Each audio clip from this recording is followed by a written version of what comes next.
1063. That's 1-800-747-3733. ESPN 1063. WESP Jupiter, a Good Karma Brands radio station. Now, y'all know I'm the first one to admit it when I'm wrong. But let me let you in on a secret.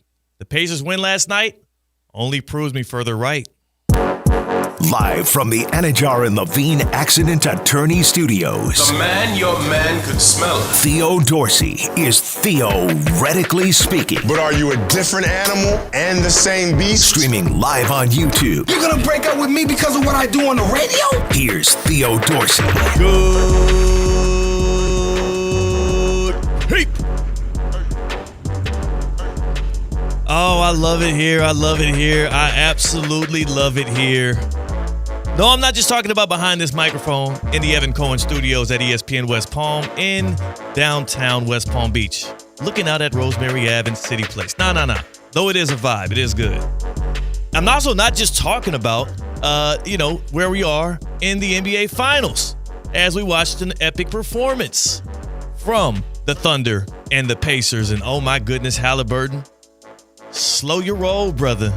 You are making us have some uncomfortable conversations about where you stand in the just really in the, not even in the history of the NBA, but even current day. He's making us have some uncomfortable conversations. No, when I say I love it here, I'm talking about because it's a feel-good Friday.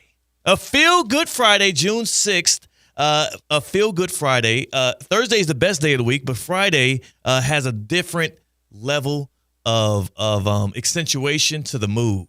You know what I'm saying? I'm vibing right now, C-Cat. C-Cat's on the other side of the glass on the ones and the twos.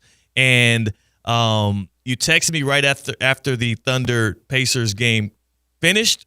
And what I will say is we both were entertained and we loved what we got. Dude, so my girlfriend went out of town for the week. She got back at around 9 o'clock, and she's not a basketball person whatsoever. So she said, you know what? You hang out down here. I'll go upstairs. Very normal in the Cowd household for us to be separated on first floor and second floor, but that's what a long 3 hours of CCAT basketball viewing will do to a woman, is that she won't want to get as far away from me as possible. Wow. So I just go in straight degenerate mode.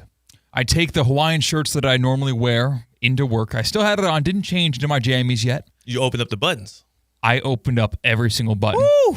Where I felt like I was living in a movie. Yeah. And when Oklahoma City missed their shot to try to take a 3-point lead, rebound went to the Pacers, I jumped off from my couch, and I just stood up. And I didn't have money on this game, per se. I'm not a Pacers fan. I'm not a Thunder fan, but I'm a sports fan. And I got up as if I was watching the Kentucky Derby and just slapped my hands like, come on, you knew. Give it to me. Tyrese had the ball, and I knew we were about to watch something special, and yeah, we did. That was that's the thing, man. It's funny because we had all of the haters before this series tipped off, all of the naysayers, all of the big city East Coast bias lovers and all of that, who were so ticked off that we were getting Pacers Thunder, two small market cities. You got Adam Silver having to come up to the podium before the finals started and then address the fact that people are worried about the ratings of the NBA Finals. We're going to get into where things stand right now. Now that the Pacers do lead 1-0 over the Thunder, they still won on the road, 111-110 on the back of a great shot that we're about to play for you. But we're going to get into that. But what I want to start with before we get into any of the conversation and the discourse is this is basketball. This is art. This is something we can enjoy and be thrilled to wake up and watch. Two teams going at it, going deep into their bench, playing an altruistic style. The ball moving in motion. Like Jalen Rose used to say, the ball has energy. Get that thing around. People get fed. People have a good feel for it. It was fun to watch, and we're going to get this for 4 more games. C-Cat, we do have to tip things off here with the man, the myth, the legend. Here it is from last night. He only took 13 shots. The most important one, though, was the decisive one. Tyrese HALIBURTON from 20 feet out. The call courtesy of ABC. The Pacers with a chance to win it. Final seconds, no fouls to give. HALIBURTON looking. HALIBURTON driving, pulls up, jump shot. It's good! It's good! With 0.3 of a second remaining. Timeout, OKC. The Thunder dropped in this one, not just because of that shot by Halliburton, by the way, for those keeping track at home because it's getting absolutely ridiculous now. Tyrese Halliburton has 4 game-winning or tying buckets with under 5 seconds to go in the fourth quarter or overtime these playoffs. He has 5 in his career, which ties him with Reggie Miller for second all-time in the postseason, just 3 behind LeBron James, who has the all-time record at 8. I know a lot of people like to call LeBron not clutch. They say he runs away from the moment. They say he's too passive when the game gets tight. No. He makes the correct basketball play time after time. Yeah, he'll kick it in the corner to Danielle Marshall and let him chunk up the corner 3 and live with the results. It was the right play. He was wide open. Yeah, Boobie Gibson's over there wide open on the arc. Let my brother have this. We practice this 5 days a week. Back then, I mean, even now, they don't really practice that much. But we practice this time and time again. I'm going to trust you with that shot and live with the results. Halliburton is kind of the same way. He's very passive. Only had 13 shots in this game, 6 for 13. He passed up a lot of possessions late that you would want a quote-unquote superstar to take over and say, no, I'm getting the FGA here, the field goal attempt. I'm going to be the one to put it up at the rim because I have the best opportunity to make it. He makes the right play time and time again. And when Shai Gilgeous-Alexander, we're going to praise Tyrese Halliburton today, but C-Cat, I would be remiss if I did not shine a light on SGA, who just earned an MVP, who's made his way into the NBA Finals for the first time, if we didn't talk about what the hell he had going on, dribbling down his legs left and right as the game got closer and the game got tighter and later. He created a great shot from about 10 feet out.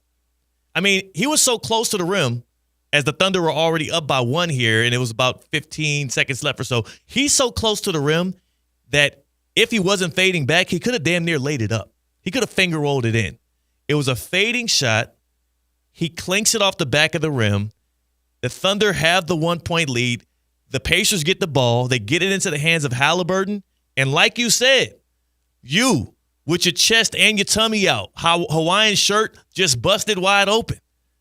Me sitting on the couch, edge of my seat, wondering if Pacers fans are going to try and throw a parade now because they stole 1 game on the road against one of the most dominant teams in the history of the NBA, and they're going to be pounding their chest, acting as if they have a chance to win these finals, which we'll get to. They don't. You still don't. I was excited for the moment as well because both of us knew exactly what was about to happen. This was incredible, man. This was awesome.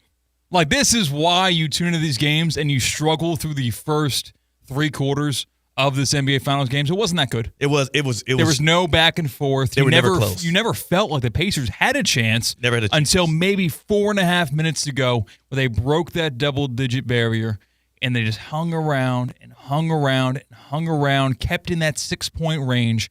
And then Nembhard with his shaking. Who was guarding him in that moment? You know who was guarding him. Was it Shai Gilgeous-Alexander? MVP. Hey, come here. That's what Nembhard said. Hey, come here. Get over here. Snatch his ankles. Did you play Mortal Kombat back in the day? Get No. over here. That's what he hit him with. And then drills the 3 to tie the game up. That was hoops. That was pure ball. Woo-wee. We're cooking now. See, the Pacers, what they did was they won game 1 on the road, which is hard to do, right? We gave you the stats yesterday. In the NBA Finals, game 1s for home teams that are favored, 18-4 straight up, 19-3 against the spread. That was coming into last night. So not only are the Thunder one of the heaviest favorites to win the finals in the history of the NBA, not only were they a 9.5-point favorite to beat the Pacers, the numbers were all on their side to not just beat them, but beat them by double digits. Favorites were 18-4 straight up and 19-3 against the spread in game 1s at home as a favorite in the NBA Finals. And the Pacers spit in the face of all of that because, like they've showed us every round of the playoffs, they don't wilter when the moment gets great. They never give up when a lead is, even when it looks like it's too distant to come back on. Like, they were down 15 at one point in the fourth quarter. With 2.5 left, they were down like 9 points. And they just kept chipping away and chipping away. One Miles Turner step back 3 after the other. Dude, so I like stats. These stats are awesome. So why not? How improbable, how ridiculous, how otherworldly this Pacers run culminating into last night's near buzzer beater win. So now in these first rounds of the playoffs, you talked about how Tyrese Haliburton has one of those shots in every single round, and the Pacers now have an improbable win in every single round of the playoffs, where they won a game where it was a 0.3% chance to win. Yeah. A game where it was a 2.1% chance to win that game. A 4.1% chance to win a game. A 2.6% chance to win a game. If you do all that math, you got to multiply them all together in order to win. In order to win each and every one of those games, the odds of all 4 of those games going in the Pacers' favor, which happened. This happened. We're living in 2025 where the Pacers with a 1-game lead over the Thunder in the NBA Finals. What are the odds of that happening? 1 in 1.5 million. That's crazy. That's not even crazy. It's insane. It's unfathomable. And it's not a nitpicked stat. It's happened. It's just happened. Here's the one thing I will say. The Pacers, I see people always joke around and say that like Patrick Mahomes and the Chiefs have like some kind of like devil's magic, some black magic. Like there's greater forces working on their behalf, and some people call them evil forces that help pull them to these tight wins. These miraculous moments happen. I've never actually, and I don't believe it, but I've never actually felt that more than when you watch the Pacers win these games in the way in which they win them. Like, Miles Turner is a great basketball. We've talked about Miles Turner a couple of days ago with Evan Cohen and whatnot. Trade Machine Hall of Famer, right? He's a guy that his talents are just good enough to where every team in the NBA would want him, but then also not good enough to where he's not expendable, or where he's not off the table. So he's always floating around around the trade deadline, but he's really good. He's never been step-back three-pointer late in the fourth quarter with a guy closing out on him good. He was only 2 for 5 from 3, but he hit both of them when they needed the most. 15 points, 9 boards from Miles Turner, 3 blocks. Nembhard. What the hell has gotten into this dude? And you know he's from Team Canada. Didn't know Nembhard. that. So Andrew Nembhard, along with Dylan Brooks, obviously the leader of Team Canada, Shai Gilgeous-Alexander, a couple of other cats. I'm trying to think who was playing with them dudes back in Paris. But that's the crew. So if you are going to have a guy who can be a Shai, not whisperer, that wouldn't make sense because that's unlocking somebody, but like a Shai stopper. Antidote. The bane of Shai's existence, it would be the guy that kind of knows him best, that practiced with him on a day-to-day basis competing for the Olympics, and also a guy that is a two-way stud in Nembhard. He gave Shai the clamps a couple of times down the stretch there. He was physical with Shai. He went back and forth with him. And you go back and look at the box score. He was only 2 for 6 from deep, had 14 points. It was plus 11 while on the court. But specifically, I look at Shai's stat line. You look at 38 points, and you say, cool, the MVP gave us an MVP performance. I look at 30 field goal attempts, 30 shots, and I say, generally speaking, when you look at a Shai stat line, it's a lot less field goal attempts and a lot more free throw attempts. And the way in which they're guarding Shai, I also feel to be favorable. They have guys that can stick him sort of one-on-one, not have to shade too much coverage towards him. The Pacers obviously have a route to make things more interesting than we previously believed. Full stop. That felt like an abort mission. Full stop. You said a route, and I feel like 9 out of 10 people would have finished that sentence with, the Pacers have a route to win the NBA Finals. Absolutely not. And that's how we get here, C-Cat. And I'm glad you brought that up because that brings us to our question of the day. We already have it up in the YouTube chat. You always know, people, if you want to watch us and stream us live and see our beautiful faces, good people, join us. Join us on YouTube at ESPN West Palm on a Feel Good Friday. And we're feeling good today for sure. You can see us in our joy as we talk to you. The question's up in the chat. Do the Pacers have a chance to win the NBA Finals? You can comment in the YouTube chat. You can also obviously call in here on the Baptist Health Hotline, 888-760-3776. 888-760-3776. The Pacers are up 1-0. They just stole the first game of the NBA Finals on the road with a Hali game winner. Do you believe this changes anything in your mind? Do they have a real shot to win the NBA Finals. 888-760-3776, the Baptist Health Hotline. Before we get to really, you know what? Let's tell people, let's get some callers in it. Let's do that first, because I do want to let y'all know. I said yesterday, CCAT, before the show, or before the games, Pacers have a 0% chance to win the Finals, and nothing they do in Game 1 will change my mind. It's like two parallel lines they will never cross. Yeah. It's impossible for two parallel lines to cross and become perpendicular. It is just as likely the Pacers win this series per Theo Dorsey. Exactamundo. And nothing has changed. They will not win the Finals. I have Pacers fans hopping on our YouTube page commenting after the buzzer, by the way. After the buzzer, they waited. They didn't say it before the game, during the game. No, they waited until after the buzzer because the Pacers never led until Hallie hit that shot. I had them jumping in saying, oh, look at you now. You're foolish. Your take is wrong. No. Revisit my take again. Yesterday I said the Pacers can even win Game 1 by 30 points, and it will not change my mind. They will not win the NBA Finals. I still feel like this is a gentleman's sweep. I'm still calling gentleman's sweep. 6 games if they get lucky, but the Thunder are walking away with this thing. I didn't really get the gotcha comments because your exact statement was anything in the world can occur.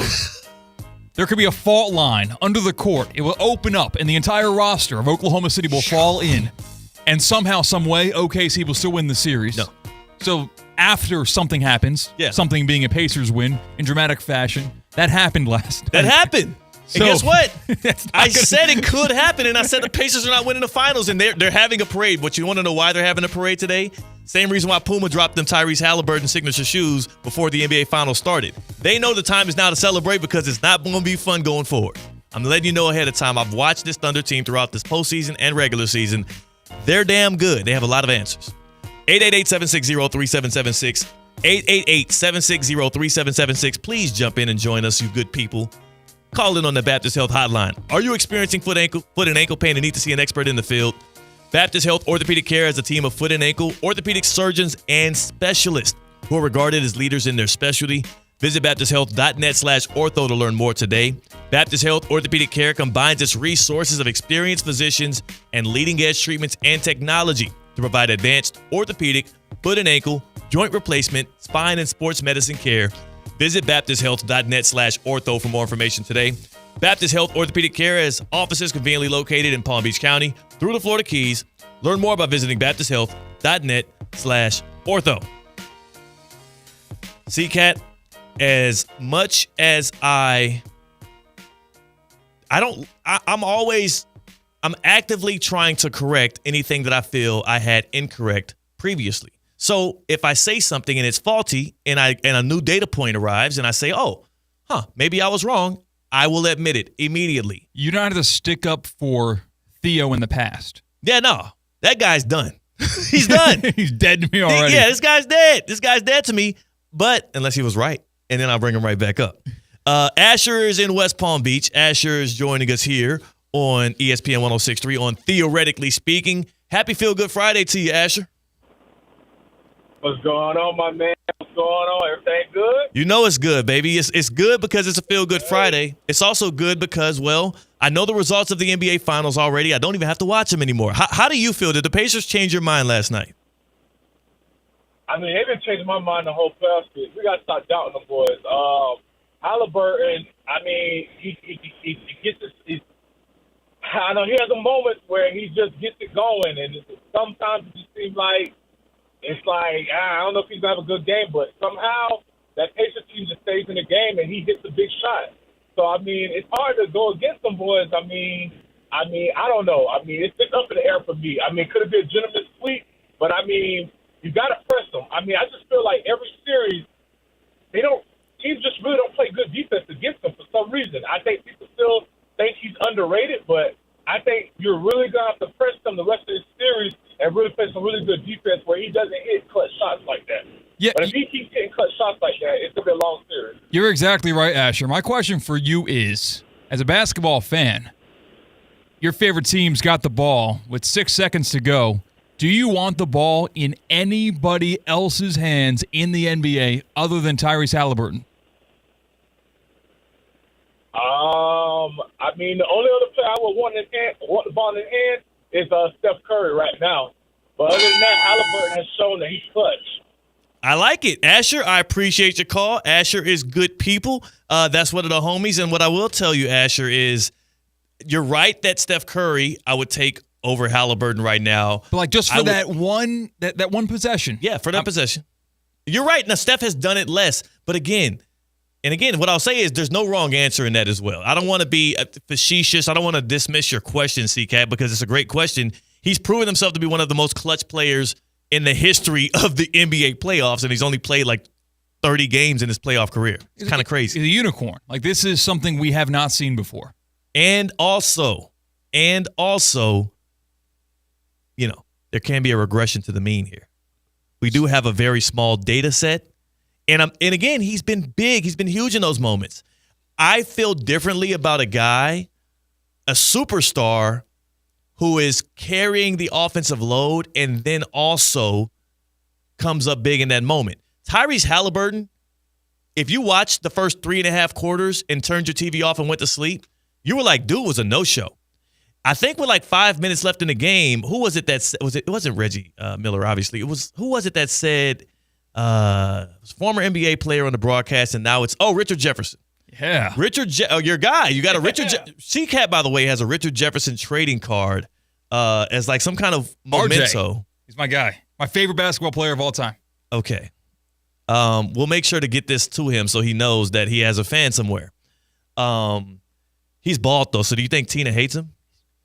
Our co-host here that joins us in the happy hour has a war against bald men. I'm surprised his shredding card's still here and she didn't find it and burn it or something. She never goes into the control room till she's too big time. That's true. Never see her over there. And if she does go over there, you better protect that trading card. Right. Because Richard Jefferson, you might be C-Cat's favorite player of all time, which is an odd thing to admit. You might be a one of one for that, C-Cat. But also, Tina hates bald men, so there's an issue. So what did Richard Jefferson have to say about Tyrese Haliburton? I'm sorry, yeah. He said you can't have your superstar, your number one option on offense, putting up tour date numbers. Because at that point, I believe he had 10 points, like 8 rebounds and 4 assists or something. They like spelled out like a year almost. He was trying to be cute. Mm-hmm. It's a cute thing that people do. I've seen it before. Yeah. That's Russell Westbrook. I believe that's where it began when he was on a really cold run. Yes. It was Russell Westbrook putting up tour date numbers. And that's what Haliburton was doing. And it's a little bit different. We've had this conversation before about Haliburton where I say super passive for a whole game. He's watching, he's reading, he's picking his spots, he's passing the ball off, which is good because it gets all your guys going. And then, like he did against Giannis, right? And then at the end of the game, he pulls the trigger against tired legs, against people who have not been guarding him one-on-one with him trying to attack all game. I think that was the first time I really feel like he actually attacked downhill. All game. I cannot remember any other point. He had a couple three-pointers early in the game, which were more catch and shoot or catch, pivot, and shoot. Those were his first 6 points. I can't remember the next few, but then like he wasn't attacking. He attacked once before that, and it was a layup. So his second attack is, and again, there's a strategy to that. But also, I believe it's because he might not have as many tools in the toolbox of some of these other mega superstars like a Brunson, like an Anthony Edwards, like a Luka, like a Nikola Jokic, like a Steph Curry. Didn't you also use kind of the strategy that you're premising that Anthony Edwards would do? What do you mean? Like he will not score when he doesn't need to score, and then when he needs to score, he starts scoring? Somewhat. Anthony Edwards does this as well to an extent, but Ant, it feels like partially is kind of saving himself because teams early on and all throughout the playoffs, they've been trapping the hell out of Ant. Like he would have to fight through brick walls just to get to a clean look every single possession. Whereas the Thunder weren't trapping Haliburton. They were just putting good defenders on him one-on-one and forcing him into positions where he could not dribble comfortably, and he was punting on that idea. Now, I'm not talking about mounting a comeback. What player would you want on your side? Because I would probably say, what team would I want on my side? I'd probably want the Pacers. Because this isn't just Tyrese Haliburton going beast mode, having Tracy McGrady miraculous come from behind where he has all these points in these amount of seconds. This is the Pacers as a whole somehow mounting these comebacks. I'm talking about one possession. It is something supernatural. It doesn't make sense. It's disproportionate. He is really good about this one specific super important skill, and that is hitting game winners or game-tying shots. I'm not here to hate on the man, so I will agree with you. What I will say is And again, we talk about how Unsportsmanlike likes to repurpose our topics the next morning, and we appreciate them for that because they're one of our favorite shows. They set the table for sports talk on ESPN Radio and specifically here on ESPN 106.3, 6 to 10 a.m. every single morning. Don't tell me they got today's show ahead of time and did it earlier today. Come on. They got yesterday's show, and then they woke up this morning, and so they watched yesterday's show, and I appreciate them. Those are our guys. We watched them back. It's a great show yesterday. Back and forth. We had a great show yesterday. I get it. And Super Bowl champion Chris Canty was locked in, and that's our guy. That's the homie, so I'm appreciative of him as well. And then they watched the NBA Finals Game 1, and as they were discussing it this morning on Unsportsmanlike, this is how the conversation unfolded because though the Pacers won, Canty remembered, and Evan Cohen did as well, the thing I was letting y'all in on before the game tipped off, and that's that Game 1 didn't matter at all. Here's the weirdest thing. There's an argument that this was the worst game that Indiana will play the entire series. Yep. And maybe the only game they'll win in the series. I know you don't believe that. I'm saying there is an argument. That's how weird this game was. If you told me Oklahoma City wins the next 4, I'd believe it. And simultaneously, if you told me that... Well, we know Theo Dorsey would believe it. Yeah. Well, from ESPN West Palm. Yeah, that's our guy. and Clinton Yates predicted that also. Yeah. Right? Clinton Yates said... No matter what happens in Game 1, even if the Pacers win by 30... They still win. You still think that OKC is going to win in 5 or 6 games. But that's the craziest thing. Yeah. I got to be honest. What? I didn't listen to that clip before I played it. Really? I knew it was Unsportsmanlike, and it was ESPN Radio, so there was obviously no bleeps. That was my first time hearing it. Wow. What did you think? I just thought it was a great, good point made by one or the other. I didn't know he name dropped you. Oh, you didn't know he name dropped me. I didn't listen that far. I listened to Evan's part. Well, no, so that's what I was saying. But they credited us for it. That's what I'm saying. That's why I appreciate Chris Canty. I appreciate Evan for opening the door for that conversation.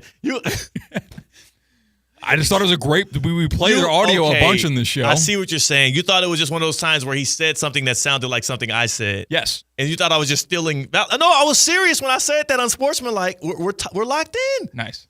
We're locked in. Us and Unsportsmanlike, and those are the homies. Michelle Smallman too. Shout out. She wasn't there this morning. They're moving into new offices. I know. And maybe this is one of those situations where they have a timeshare and they spend their winters here. Right. No. Yes. I mean, no one's in these studios from 6 a.m. to 10 a.m. First of all, we need to get Michelle Smallman, noted St. Louis Cardinals fan, here in the spring this year, or next year. Mm-hmm. She missed us this past spring. We need to make sure next year we carve out a week for her to go to Roger Dean Chevrolet Stadium, enjoy some Cardinals baseball and Marlins if she wants to as well, and then also spend some time in the studio, come on, theoretically speaking and whatnot, and then maybe we do a little pop-up surprise, Devontae Adams style on Unsportsmanlike. Hey! Get here real early. And same for, open door policy for all three of them. That's fam. But again, like I said, it's the point I was making. Game 1 didn't matter. It was fun. It mattered to us as fans, but it did not matter to my thoughts on who could win the series. And you know who agrees with me? The sports books. Hard Rock Bet.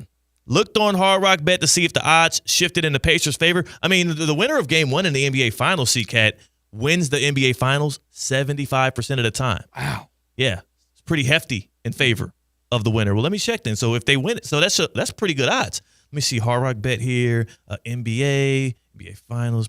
Oh, okay, right here it says on Hard Rock Bet. By the way, they're not into losing money. They're usually pretty good at setting these lines. Right here it says that the Pacers are not favored. They're actually plus 260. The Thunder are favored to still win the finals, minus 325. Pacers now have home court advantage. The Pacers have home court advantage. The series officially began because of that cliche that the series doesn't begin until a road team wins. So it's not just me then, Pacers fans, that don't believe that Game 1 mattered. Now, I get it. The Thunder were minus 700 before we tipped off the finals. Now they're minus 325. So the line shifted some, right? Yeah, I was completely wrong. We talked about this situation. Yeah. Or what would happen sportsbook-wise, series line-wise, the price. What would happen if the Pacers win? I said minus 600. I said the sports books wouldn't budge a single bit where it'd be even further in our favor. Right. So I'll be honest, when you told me those numbers, I was a little bit surprised. I think you realistically have to move it a little, enough to start to get some action on it, because what minus 325 does is people that believe, like I do, that the Thunder can't lose no matter what, that gives you a chance to actually hammer it. That's a bettable price. You want to get some action on the Thunder actually, and then plus 260. If you believe in the Pacers, really, I think that people are going to really be sledgehammering that thing. Really, we got to get someone to talk about this because I honestly think this is money is going to pour in. They're going to back up the Brinks truck betting on the Thunder. Yeah. Think about the discount that you're getting because of one game. Because of one shot. Because of one shot. Really because of two shots because Shea couldn't make a shot and Tyrese could. This is like, what's the biggest favorite we see in the Super Bowl actually win the Super Bowl? Because the biggest underdog David versus Goliath situation we saw, the Giants actually did beat the undefeated Patriots. Right. I'm trying to think of a mismatch in the Super Bowl that actually went that way, where if the underdog in that game had a field goal in the first quarter and you go in and live bet that Super Bowl game, the original favorite. I'm trying to think. It would have to be one of those Tom Brady versus no-name quarterbacks ones. Who was favored in the? I guess probably the Rams-Patriots one had to be. Golf versus Brady. That Patriots team stunk. I know, but it was golf versus Brady. I mean, it showed. True. I mean, it was 10-3 or something. He said the average Joe is going to say, "Oh, you're going to give me Tom Brady?" Yeah. So okay. I would have to assume, but we can go back and look that up. We also, C-Cat, you're preparing. I know we had on this show last year Tina preparing for a marathon, which she completed, and you failed to congratulate her on. Yeah, I still haven't. You are preparing for what I hear is one of the biggest amateur competitions nationally every single year. One of the biggest amateur competitions nationally. You are preparing for that for this weekend. And I'm curious what your mindset is like. We're going to tap in on that on the other side, plus more NBA Finals talk. Plus, of course, tonight is Stanley Cup Finals Game 2 in Edmonton. The Oilers versus the Panthers. We're going to see if the Cats can claw back and even the series. A lot of fun today on a Feel Good Friday. That's C-Cat. I'm Theo Dorsey. Tina's back in the happy hour later on, so stick around. It's Theoretically Speaking on ESPN 106.3. Live from the Anajar and Levine Accident Attorney Studios. Anajar and Levine Accident Attorneys. Call 1-800-747-FREE. This is ESPN 106.3. When your team's best players have all been traded and the latest pick is overrated, just raise a glass with a friend or two and tell them more, tell them more, tell them more, do. May your team be great and your picks be true, and if it falls apart, you'll know what to do. Just raise a glass with a fan or two and tell them more, tell them more, tell them more, do. It's a crazy world, so what do? You tell them more, tell them more, tell them more, do. Hey! Tullamore Dew Irish Whiskey, imported by William Grant & Sons, Inc. Clinton and Friends hits the air weekdays, 10 a.m. I told you guys that I went to the LAFC game when Messi was here. I got an email that was like, yo, heard you were at the game. Do you want to come on ESPN West Palm Beach? I was like, yeah, sure. I was handling my son, KJ, who is barely 5 months old. How am I going to keep him quiet? My son is my son, and he's a yapper. He likes to talk, and I told Mike Rizzo, my son's going to be here. If he chooses to talk, we're just going to have to deal with it. KJ didn't say a word. The force is strong within that one. Clinton and Friends, weekdays at 10 on ESPN 106.3. Summer's in swing at Lone Depot Park. Next on deck, your Marlins face off against the Phillies and Braves. June 16th to 22nd. Watch Fighting Fish, Kyle Stowers, and Max Meyer go head-to-head with Bryce Harper and Chris Sale. Stowers hits it out to left center. It is back, and it's gone! A walk-off grand slam! It's a week of can't miss baseball. Don't miss the energy. Lock in your seats now at marlins.com/tickets.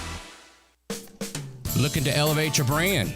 Whether a small business, a nonprofit, or a national event, Team IP has you covered. Our corporate and digital divisions offer custom apparel, promo products, and POD e-stores with no inventory, no warehousing, and no fulfillment hassle.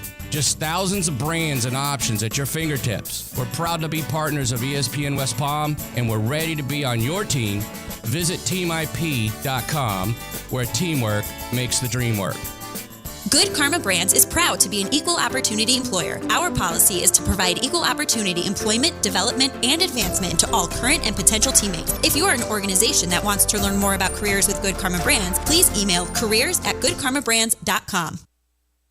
Introducing the bold, the powerful, the all-new 2025 Range Rover Sport P530 Dynamic SE. A luxury SUV that commands attention with its refined design, dynamic performance, and cutting-edge technology. Lease the 2025 Range Rover Sport for just $15.29 per month for 36 months. Drive in style, power, and comfort, all for just $15.29 a month. Visit Land Rover Palm Beach today and take the new Range Rover Sport for a spin. Terms and conditions apply. See dealer for details. The Club at Lost Lake, a championship Fazio design golf course in Hope Sound. Golf and social memberships are now available with no waiting list and immediate access. The course and club will see over $10 million in capital improvements and is one of the best private club values in the area. Experience the beauty and challenge of this renowned course for yourself. Enjoy year-round access to exclusive amenities and events. Elevate your game, elevate your experience. Discover the club.com to schedule a visit today.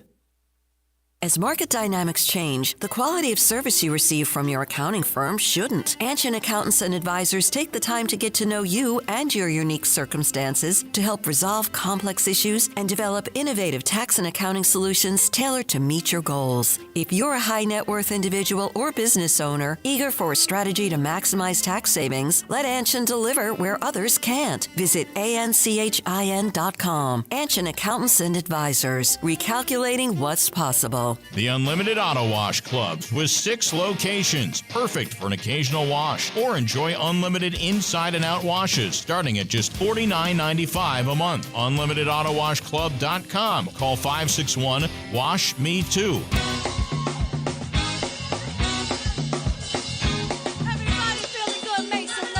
Live from the Anajar and Levine Accident Attorney Studios, Theo Dorsey is theoretically speaking. Streaming live on YouTube, here's Theo Dorsey. It is a feel-good Friday, and the tiny desk we just got, you know I got to tap in on. I can't believe, C-Cat, you said you faked like you didn't know this song. It's just one thing? Then one thing. Okay, Come on, dog. This is a jam. I'm imagining maybe a scene from the movie Hitch. I'm imagining it probably was in there. Kevin James and Will Smith chopping it up. Come on. You're right. I think it actually wasn't that song, though. Low-key, 05, Anne-Marie, bro. This is, she just did a tiny desk, and it went absolutely bonkers. And she said, feel good, and it reminded me, it's a feel good Friday. What's a tiny desk? What is that? Tiny desk is the NPR programming where they bring in artists to perform concerts with a live band at a tiny desk. All right. It's actually a pretty awesome thing they're doing. And they've been doing it for a while. This is not a new thing. Anybody listening right now is like, yeah, you don't know what tiny desk is, C-Cat? Oh, I think everybody. No. Everybody knows it but you. No way. Yeah. I saw, speaking of Will Smith, do a lunchtime rap. Oh, no. It was so bad. Yeah. Rightfully and so. I know nothing about rap. And I honestly didn't mind it that much. And then everyone actually wrote down what he said in the freestyle. And it was very funny.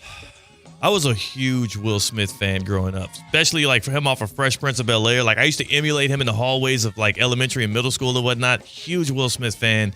He's done so much to disappoint me over the latter 15 years of my life.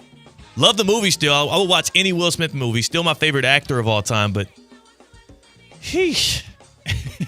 I'm all out on Will Smith content. I can't look at him anymore. I think he's Carlos Boozering his facial hair. You know what I'm talking about? This feels like a lot of that's coming from a can. Oh, no. Because it is still black. He's not letting the gray or the white show, and he's getting up there in age. I got to look at it. What's your favorite Will Smith movie? It is Hitch. Now, I love Focus. A great movie. No one talks about it. 7 Pounds is great. Yes. Focus? Yeah. Focus is a great movie. I love Focus. I absolutely love Focus. It was Margot Robbie, right? Of course. That was one of the first Margot Robbie movies. Took place where, New Orleans? Yes. Yeah. That was a lot of it, and then they went to a Saints game during it. Hitch was great. iRobot's my number one. I love iRobot. I probably have watched more minutes of iRobot than any other movie ever. Why? Just cumulative. What do we? Because it's on FX often, and I had the DVD, and I love dystopian movies. So yeah, iRobot from Will Smith. The one movie that I've watched the most hours of ever, it is a competition between the Temptations movie or Catch Me If You Can. The story of Frank Abagnale. Mm-hmm.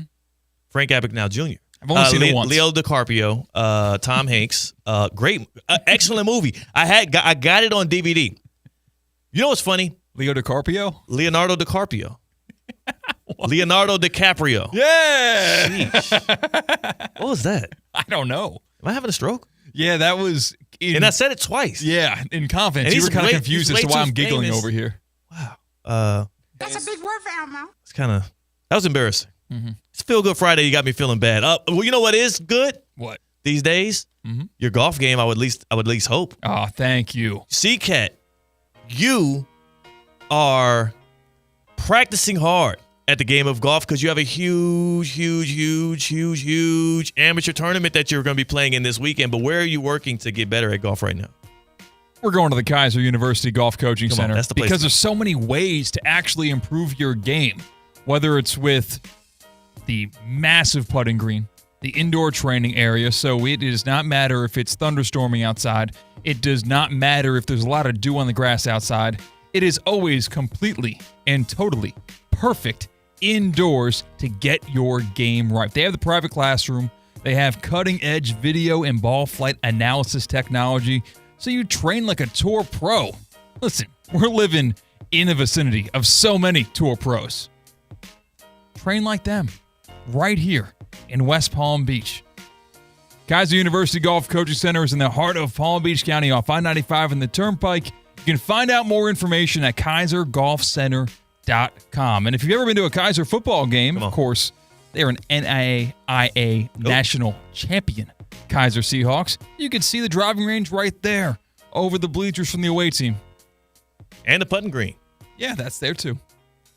So that's where I'm getting my golf game right because I've got a big test ahead of me. Well, that's the thing, C-Cat. How many real golf competitions have you ever competed in? One. Okay. It was a charity scramble with my dad and a coworker of his in Jacksonville. And what are you about to embark on this Sunday? This is the Audi Quattro Cup. Sounds like something out of Harry Potter. Right. But it's an amateur tournament. Biggest amateur tournament that's going on all around the world or the country. I don't know. Probably the world. But we've got like we see, like you saw how big amateur golf is at the Masters, how there's a lot of amateurs that are competing in the Masters. Yeah. You see how these PGA professionals are qualifying for PGA. There are a lot of fantastic golfers that are not tour pros. Golf is the one place where amateur feels even more like kind of like a compliment. Not the one place. There's others, but yeah, out of context, amateur is normally a knock and a diss. Yeah, but even in other sports, the reason why, it's amateur hour, right? But like amateur golf is like that is heralded ground. Exactly. Like you're a step away from being a pro. Right. So we're going to a course in West Palm Beach, playing with the guy that works here, John O'Terry, playing with good luck. One of the great people at Lost Lake, the club at Lost Lake, who is a scratch golfer. This guy is a beast. This guy works in golf for a reason. Oh, man. And I'm riding the cart with him. Is that going to help you or hurt you, though? Because you sound really intimidated. I'm scared. I'm so excited. But I'm scared because I played golf this morning. Didn't go well. But you shoot. You don't want to say? Just if it's embarrassing, don't say it. 113. Oh, no. Mm-hmm. 113. Is the scratch golfer listening to us now because he might withdraw? No. We're going to have a good vibe in that cart. Okay. The problem is it's a scramble. So it's like I'm truly going to have to be put on his back in order to get through 18 holes and put something up respectable. But I don't want to be a hassle. I don't want to be someone that has to be carried. I want to be able to give him a fairway finder. So on a par 4, then maybe he can cut a corner on a dog leg right. He can let the big dog eat and go for the green. Wow. Like, that's my job as being a 20-plus handicapper playing with a scratch golfer. You've got to open somebody up. You've got to free him up. You've got to allow him to really flex his muscles. And if I play like I did today, that is not the case. This guy's going to be pulling 3-wood on par 4s. Good. This guy is going to have to really babysit me on the golf course, and I can't let that happen. So your role in all of this is more of like a Aaron Neesmith, a floor spacer. You're gonna play your fair share of defense. You're opening up the floor for the driving lanes for the Halliburton, who is the scratch golfer. The question is, based on how you played this morning, are you confident that you can be like Neesmith, go 3 for 7 from beyond the arc, and play well enough to win the game, lead the team in plus minus? Or are you more nervous that you're going to screw everything up? You're going to be looking for a drink around the turn at the clubhouse because you're going to be nervous and shaky and holding the scratch golfer back? I think I'm okay. I think that knowing that's a scramble will almost also free me up. Knowing that off the tee box, if my ball goes into the crap, it's okay. Like, there is still another chance out there. It's not that I will hit it into the crap. It's that I don't have the fear of hitting it into the fescue and having to take a drop, and now I'm hitting 3 from a weird area, and now I'm struggling for double bogey. See, that's good, though. Exactly. That's like when you play alongside a superstar, a true superstar, somebody who you can rely on, you don't feel the weight and the burden of the pressure. The cat is loose. Yeah, that's true. When I have no fear of repercussions, watch out. Uh-oh. Uh-huh. We're going to have to get some repercussions on this guy.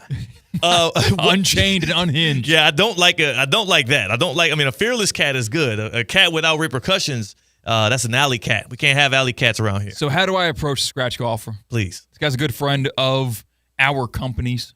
He's a good person. He's a great golfer. And now I'm walking in kind of hat in hand, feeling guilty before we even tee off. Because, listen, you're not going to get scratch golf level support from my end. No. This is not going to be a 50-50, we take half of your balls, we take half of my balls on this two-man scramble. You're not that guy. So how do I prime him? How do I set the expectation while being honest but not doom us before we tee off? So I met said scratch golfer, had some dinner with him back when I did an event at that course. JP at Club at Lost Lake. Okay, I didn't know if I thought we were hiding his name on purpose earlier. No, not trying to hide his name. I'm just trying to make it as clear as possible for any fan who doesn't know. Okay, cool. So when Mark Calcavecchia had his event at Lost Lake, I sat with him. We ate a great dinner, by the way. It was that food. I'm thinking about it right now. Could use some right now. I'm a little hungry. Stomach growling. But we had some good conversations about it, and he seems like a guy that is uber understanding of people with an insufficient golf game because he did what all pro-level golfers do, and he kind of hinted at you can come out there with me one day type deal. He said it in jest. He said it kind of jokingly, but I could tell he kind of meant it, and I let him know, yo, you don't want to do that. I don't want to waste your time. I don't want to mess up your beautiful course, and I don't want to also tarnish my name. You love me as a orator, as a MC. I did help MC that dinner. You might not like playing with me on the golf course, but he still was like, nah, it's cool. It happens all the time. So he'll be expecting you to be bad. Right. And to set the expectation for our fans, I broke 100 for a first time with you at the club at Lost Lake about 2.5 months ago now, and my personal best is a 95. It's pretty good. But you just heard what I shot this morning, which is a 113. So there's variance there. I hope the 95 CCAT shows up on Sunday morning and not the 113 CCAT, because I heard the food and drinks are included. And the second word in there, drinks are included. So if I'm really doing bad, like you said, at the turn, drinks on the house. He's probably going to encourage you to drink from the get-go anyway. And at the very least, at the turn, it's probably going to get down. You and the other teammate, Korth, that's going to be riding with y'all, I believe, y'all should definitely get a drink in hand by the time y'all get to the turn. John O'Terry, he's going to be the one trying to impress and act as if he's actually good at golf, and he's going to be the one that actually ticks off our guy who's the real pro at this. That's what they probably don't like more, is the person trying to, trying to do too much, live up to it, giving him tips and whatnot. It's like, all right, get the hell out of my way. I was going to say, you think one of us is going to give the scratch golfer a tip? Your elbow's kind of chicken winging a little bit. You know Terry will. You know he will. And then afterwards, he'll try to act as if he didn't do it. No. Yeah, you know he will. Good luck on Sunday. Thank you. Keep practicing. Keep going after. Are you any more practice rounds before the real thing? I'm going to go to the range, go to Kaiser tomorrow, and just work on some short game. Okay. Just chip and putt. That's what really held me back today. That turned a lot of my bogeys into double bogeys or worse. It's just awful, awful short game. Yeah. Sometimes the moment's a little too big. Sometimes it happens that way. Get around on the other side. I was told also, for those of you waiting on the appearance of Tina, I was told in the hallways here at ESPN West Palm, she doesn't love you. She does not want. Yeah, she does not love our good people, our fans of Theoretically Speaking. She does not love you enough. I guess she's taking Summer Fridays to heart. So, yeah. Wait a second. So, a week ago today, there was an instance where Summer Fridays were a big point of contingency in this office. Really? Because you, show host, show ended at 4 o'clock, as well as the entire office left for a happy hour at 4 o'clock. It's true. So you can't really, knock her on that. Because you're taking Summer Fridays to heart as well. That's, Theoretically Speaking, ends at what time? 4. Okay. I left the office at 4:20 that day that we went to happy hour as a team without y'all. My responsibilities were done. Y'all didn't welcome me onto Russo and Rizzo. I don't understand how I keep getting under fire for this. Solidarity, man. I'm with y'all. Y'all didn't welcome me onto the show. They welcomed me to happy hour. So here's one group of people are inviting me for half off margaritas and potentially a couple of bites.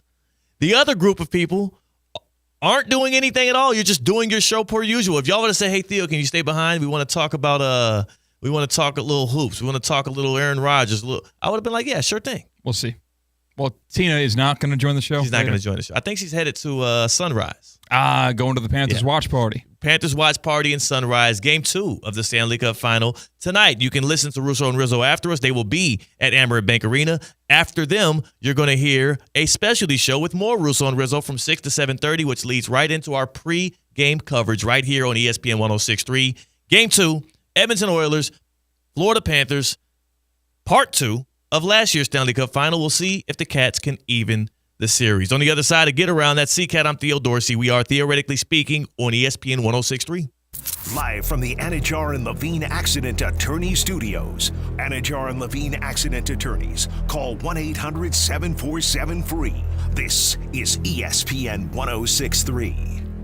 McCrispy strips are now at McDonald's. Tender, juicy, and its own sauce. Would you look at that? Well, you can't see it, but trust me, it looks delicious. New McCrispy strips, now at McDonald's. Ba-da-ba-ba-ba. Tight on cash, say less.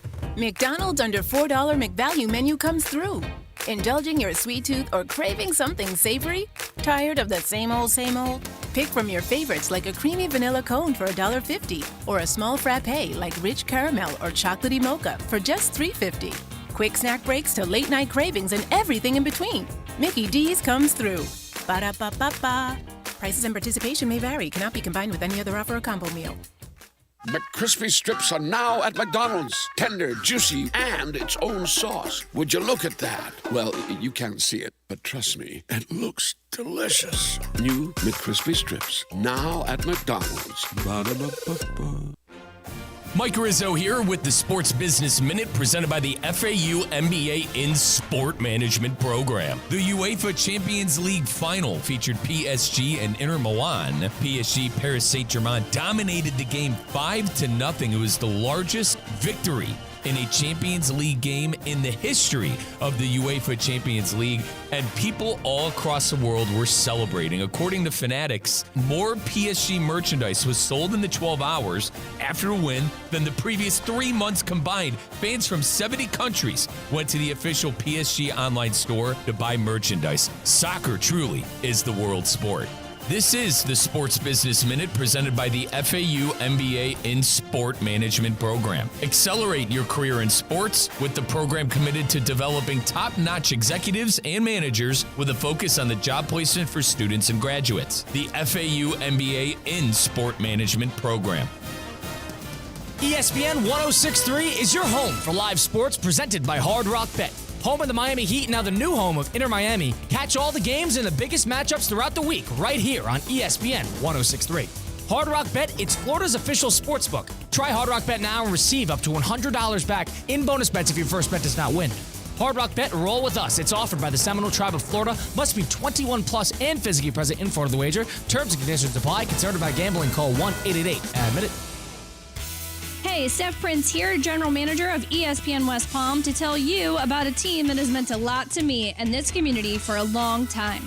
Bob and the team at Bradley Heating and Air Conditioning have been helping me stay cool for years, whether at home or in the office. And living in South Florida with 3 kids, I don't know what I'd do without them. Family owned and operated, serving Royal Palm Beach and beyond since 1980.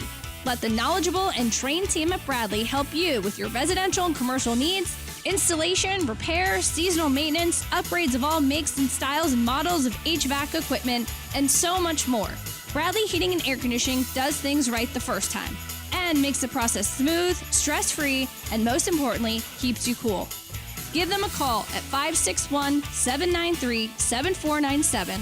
That's 561-793-7497 or bradleyair.com. Any need, big or small, trust the amazing team at Bradley Heating and Air Conditioning. While it's not always possible to see contaminated water coming out of the faucet, the taste is difficult to ignore. Ugh. And what about plastics and pharmaceuticals now in the water? The team at Culligan is here to help. Culligan offers water testing and reverse osmosis systems designed to filter out those contaminants right at the source. Culligan has been helping the local community with water issues since 1936. Schedule your appointment today at Culligan.com. Hey, Culligan man! This Father's Day, help Dad be all he can be with a gift from the Home Depot, because he's not just Dad, he's the handyman of the house, the plumber in a pinch, and the emergency mechanic. Upgrade his gear this Father's Day with the Husky Mechanics 270-piece tool set from the Home Depot. Now on special buy for $119, a $695 value. For every kind of dad, find the perfect gift this Father's Day at the Home Depot. The playoffs are in full swing, and you can get in on all the action at ESPN Bet Sportsbook. Go from tracking the latest game-changing moments to placing bets in just a few taps. Right now, new customers can get $100 in bonus bets when you make your first $10 wager. Download the ESPN Bet Sportsbook app and sign up with promo code JOEQ. That's JOEQ to get started today. Must be 21 plus. Gambling problem? Call 1-800-GAMBLER. Terms and conditions apply. See app for details. Offer not available in New York. Anajar and Levine. Call 1-800-747-FREE. That's 1-800-747-3733. ESPN 1063. WESP Jupiter, a Good Karma Brands radio station.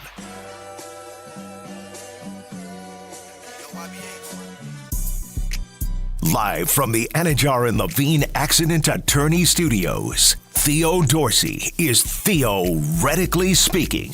Streaming live on YouTube, here's Theo Dorsey. Must-win game for the Panthers tonight on the road in Edmonton in the Stanley Cup Final as they trail 0-1 to the Oilers. 55 times in the history of the Stanley Cup Final, 55 times a team has faced an 0-2 deficit in the Stanley Cup Final. CCAT, do you want to guess how many of those 55 teams ended up coming back to win the Stanley Cup Final? By the way, the Oilers were down 0-3 last year and almost came back and won. I'm going to say 25%. Don't give me that. Give me an actual number because I'm not doing math. I have the actual number of teams. Out of 55 teams, how many teams have done it? 12. No, less. Really? Yeah. Less. 6. 5 is the number we were looking for. 5. Been there for a while. Well, you were right there. You got 6 right there. So the Panthers, that makes us feel like a must-win for sure on the road. You don't want to come back to Sunrise with an 0-2 deficit, leaning on your crowd that much more, leaning on the comfortability of home ice advantage that much more. We'll see what happens tonight, 8 o'clock, right here on ESPN 1063. CCAD, you ready to get a little motion going here? I want to jump around from city to city to have topic after topic. Let's get around. Wow. Well, you know what? I got the perfect segment for you. I knew you were good people. To get around is the way that we deliver you all the hot topics so you don't have to go surfing the web. Just tap in on Theoretically Speaking every day right around this time, and we give you everything you need to know. Where are we going first? Next stop. Let's go to New York. We keep going to New York. The city that never sleeps and the city that did fire their head coach of the basketball team, the New York Knicks, Coach Tom Thibodeau, got fired earlier this week, and the New York Knicks are expected to interview Jason Kidd. Wait. Jason Kidd has a job. Yeah. So if Jason Kidd has a job, and he's supposed to be coaching the Dallas Mavericks, who are supposed to be getting Cooper Flagg, then why would he be interviewing for the Knicks job? But how does this make sense? I don't know. That's according to NBA insider Mark Stein. Okay, nah. I don't like this at all. I don't like the fact that we're hearing about a coaching search. How do you fire Thibodeau without having his next man in line already lined up and ready to go? Things must have got so out of hand that they felt the relationship was irreparable. I thought we were going to have the Knicks announcing their new head coach before the end of this week. Me too. I thought it would just be a boom. Maybe this is what this is. Maybe they knew Kidd would be coming there. We haven't heard any other name. No. I mean, we've only floated names out there irresponsibly.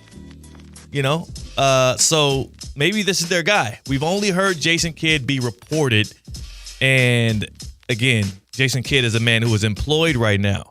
Of course, Nico Harrison said Jason Kidd was lockstep with him, at least, on the Luka Doncic trade. We don't know that to be true, but Nico Harrison said that he knows what Kidd likes. Is Cooper Flagg the closest we get to drafting a quarterback in the NFL? Yes. Where it's like, I'm going to fresh start. New coach, new quarterback? Cooper Flagg, Anthony Davis, Zion Williamson was supposed to be that. LeBron James, Blake Griffin. When you get that kind, Victor Wembanyama, when you get that kind of number 1 overall pick, that is a franchise quarterback. So I'm saying, exactly. So you might, if you're not 100% convinced that your coach is the guy, you don't want to waste a year on that transformational talent? Well, it says here in the same story, Dallas general manager Nico Harrison and Governor Patrick Dumont have not yet discussed whether the franchise would be willing to grant permission for Kidd to speak to the Knicks, sources said. So the article says the Knicks interested in speaking with Jason Kidd. This is on ESPN right here. Shams Charania and Tim McMahon combined on this one. I know you said Mark Stein first reported it, but also they're saying the Knicks haven't gotten permission yet. They're trying to bully ball their way into Jason Kidd. They're trying. Which is is he the guy that you just... He's the mastermind that said, bump into me so he spilled his drink. Right. So that we get a free timeout. That's what I know Jason Kidd as in terms of basketball coaching. I like Jason Kidd as a coach, but is Jason Kidd the coach that you are so tethered to, you are so hopeful for, that you cross the line to go out and get him? What has he done as a head coach that has proven he deserves that kind of courting? I don't know. Next stop. Dare I say he hasn't done enough to be in that position, but sure. Let's go to Miami, Florida. Because, yes, the Marlins did get swept by the Colorado Rockies, and that was downright embarrassing because the Rockies had 9 wins going into the series and finished it with 12. But was also embarrassing was Coach Eric Spoelstra of the Miami Heat. He decided to go to a Marlins game. Yeah, that's embarrassing. That might be embarrassing, sure. But what's more embarrassing is that when he's walking on the concourse, there is a fan video of 2 guys with pictures printed out of Eric Spoelstra, and they've got markers in their hands asking to sign their picture. AKA, these guys knew Coach Spo was going to be there, and they got his autograph there. These were your Type A autograph hunters, and it was pretty funny because in the fan-recorded video, you can't hear it good enough to play on the air, but you hear Spo say, "How do you guys know I was going to be here?" How did they know he was going to be there? Did they tell him? Was it announced? Did he do a ceremonial first pitch? I want to know why Coach Eric Spoelstra saw somebody with his picture printed out. I'm sure he was a little bit, because it wasn't Spo in his normal pants and the polo, and no, he was dressed down like an average everyday citizen. So they had to have a tip from someone, and I've heard sketchy things about these people that are in the highest level of autograph scavengers where they've got inside connections about these types of things, and it's kind of frightening. Okay, so here 2 questions on this. Number one, we're ruling out their ability to print out a photo of him at the game. Because here's the thing. At most sporting events, I would say it's impossible. Lone Depot Park be so empty, they might have been able to just walk right into an office. You know what I'm saying? It's not just printer paper. It's like photo paper, right? These are professional autograph people. Okay. So they had printed out glossy photographs. Like I've got a couple in my my office at home of Ray Lewis and Follow-up question. Do they just go to every Marlins game with a glossy, like a binder of glossy pictures of maybe like Miami sports fans or players or coaches and stuff just waiting for that kind of a moment, and they saw Spo was there? Like, was this the only, did they know for sure Spo was there, or did they have a binder full of these things where they're like, oh, Spo's here, pull out the binder, Spo picture, let's get the autograph. That's also a possibility. Sure. But you're saying they have insights. You're saying they have like some kind of Reddit thread. I think they got tipped and showed up to that game. Spence, because when you try to go to those autograph conventions, it costs like $150, and you got to pay per person of who you're exactly going to get sign your thing. And you get to shake their hand and whatever. Yeah.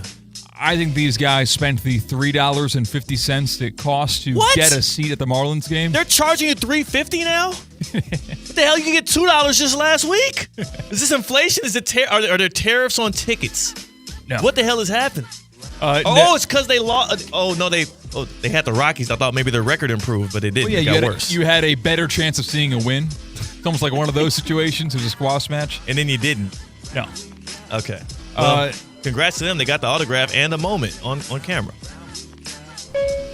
Next stop. With the greatest coach in the NBA. We're going to Oklahoma City, Oklahoma, because that was the site of last night's NBA Finals Game 1. And on the ABC broadcast, post-game, one of our top guys, Scott Van Pelt, was hosting the post-game. He got Tyrese Halliburton, and here's how their interaction went, and I appreciated the honesty. The other night on the show, I put my hand up and I said, look, I was late to the party on it. Yeah, you're a real one for that. Well, I heard that. You're a real one for that. Well, a lot of your counterparts won't admit that now. Well, now I'm going to give myself a little wiggle room here and say you guys are under 500 at Christmas. Am I right? Yo, we were rough. Okay, we were rough. So were you bad at the start? We were. So all I said is I was a little late to the party. I put my hand up. We were late to the party too. Okay, well, then I'm going to be, I'll be a real one right now. Every single note I had on this card getting ready for this show was about Oklahoma City winning this game. And I'm sitting here with you. It's an amazing show that you all are putting on, and the belief is amazing to watch as well. I appreciate you taking the time. Inside the biz, when you expect a team to win, when they are 10-point favorites at home, and they are clearly the better team, you prep to talk to Shai Gilgeous-Alexander, or you prep to talk to J-Dub, or even Chet Holmgren. You don't prep to talk to the team that's a 10-point underdog. Well, you wouldn't have been talking to Chet Holmgren last night anyways, because he was a no-show.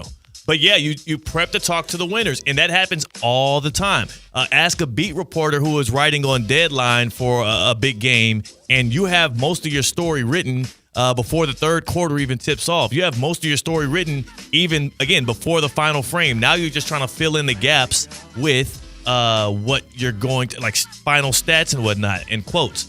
So yeah, oftentimes you get caught with your pants down if you're Scott Van Pelt, or if you are a reporter or anybody at a game and it goes completely the opposite way that it felt it was going the whole time. I will say, though, for SVP, just one quick note. He was capping a little bit. A little bit of cap. You think he actually did have notes about the Pacers? Well, here's the thing. He might have had all his notes prepared about the Pacers at one point, but that interview was not, boom, instantly right after the game. He had at least 10 minutes or so. There was a buffer period before see, I did it right there. Tyrese Halliburton sits down with SVP. He's not the sideline reporter that runs up to him right after the final buzzer. He is not even like a beat reporter that's on deadline. He is sitting there watching the game. He has a lot of producers working for him. SVP was being honest, but he was also being slightly dishonest because they had more than enough time to prep for that interview, at least 5 to 7 minutes. You know, a lot of the conversations we have on this show where we get really open and too honest and too vulnerable about our personal lives, about our personal habits, you get a comment in the chat that says, you could not waterboard this information out of me. Yeah. You could not get me to admit to the player on TV that I did not have any notes written about him. Really? I would never admit that. You would.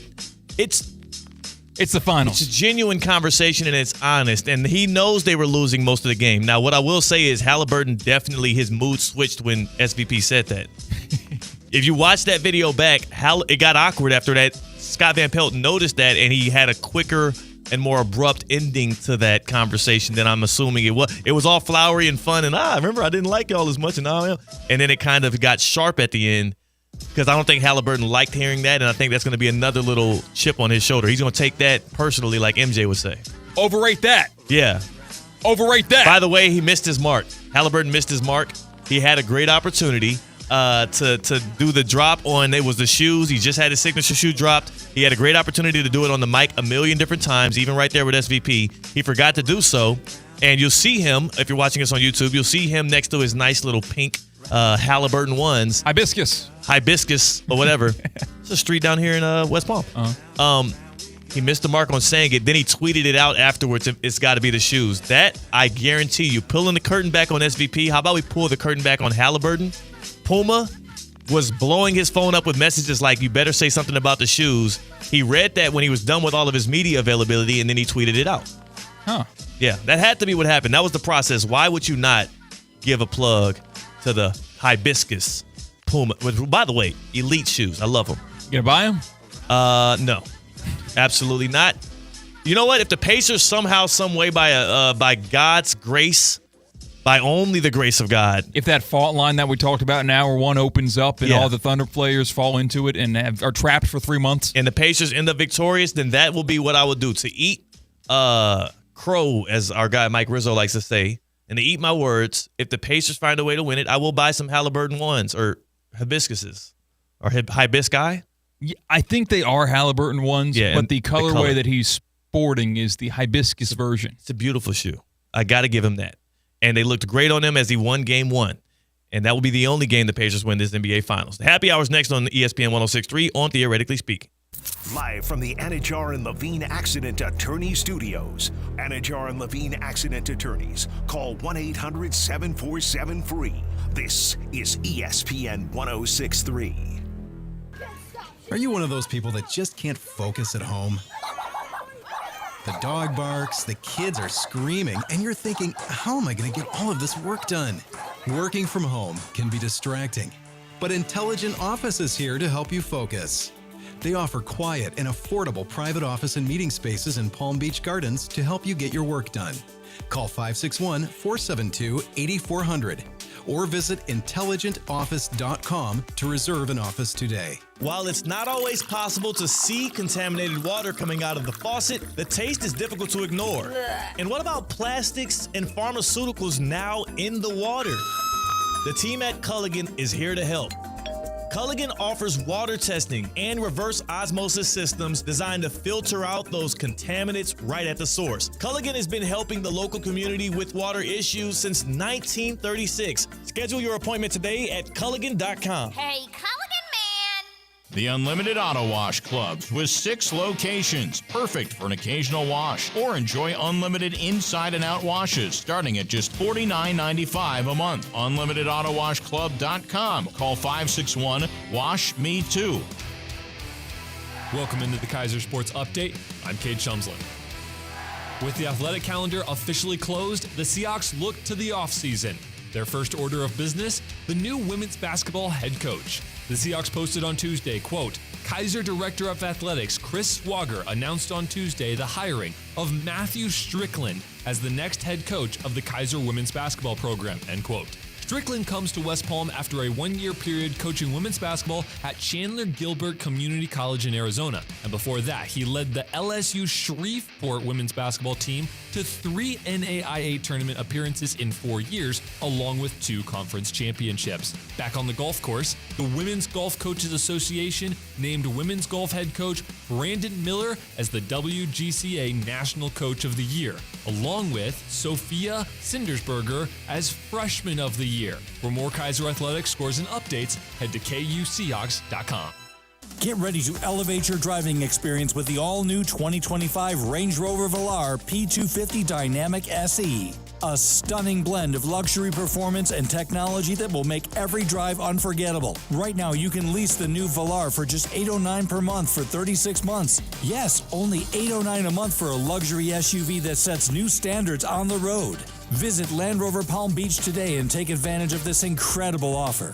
Terms and conditions apply. See dealer for details. A new NBA champion will be crowned. It's Indiana versus Oklahoma City. NBA Championship Week on ESPN 106.3 is brought to you by the Breakers Palm Beach, Hard Rock Bet, and Hurricane Grill and Wings. Listen to every game here. What would you do with an extra $700? You can earn up to $700 per year with Boost Checking from Flagler Credit Union. Boost Checking pays 7.0 annual percentage yield on balances up to $10,000. That's up to $700 extra to do what you love. Boost Checking from Flagler Credit Union. Requirements apply to earn the highest dividend rates. Limit one checking account per membership. Dividend rates and annual percentage yield subject to change. Business accounts do not qualify. Insured by NCUA, proud partner of Florida Atlantic University Athletics.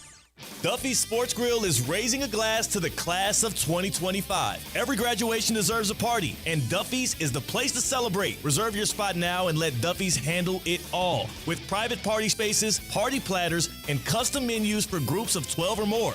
Plus, now through June 15th, get a $10 MVP bonus for every $50 in gift cards you grab. Level up your graduation at Duffy's. Visit Duffy'sMVP.com to book your party today. Duffy's, our game is always on.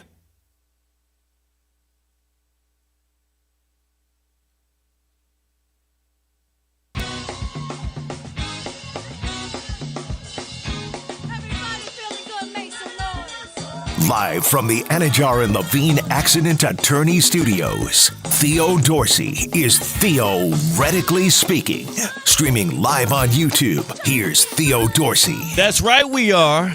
And we are kicking it in the happy hour here. No Tina today. She is headed to Amerant Bank Arena to watch with the other good people who are going to be watching really the screens, because it's going to be game 2 of the NHL Stanley Cup Final, Oilers-Panthers, but the game's in Edmonton. So it'll be a nice watch party like we did on, what was that, Wednesday?